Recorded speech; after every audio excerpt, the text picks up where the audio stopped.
જો વિડીયો ગમ્યો હોય તો વિડીયો લાઇક કરવાનું ભૂલાય નહીં અને તમારા મિત્રોને પણ શેર કરજો. અને હા, તમારો અભિપ્રાય પણ અમને કોમેન્ટ બોક્સમાં જણાવજો કે અમારો આ પ્રયાસ તમને કેવો લાગ્યો. દરરોજના મુખ્ય સમાચાર મેળવવા માટે અમારી ચેનલ ત્રિશુલ ન્યૂઝ સબસ્ક્રાઇબ કરવાનું ભૂલાય નહીં.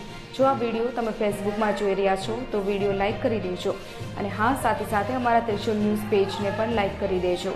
ધન્યવાદ.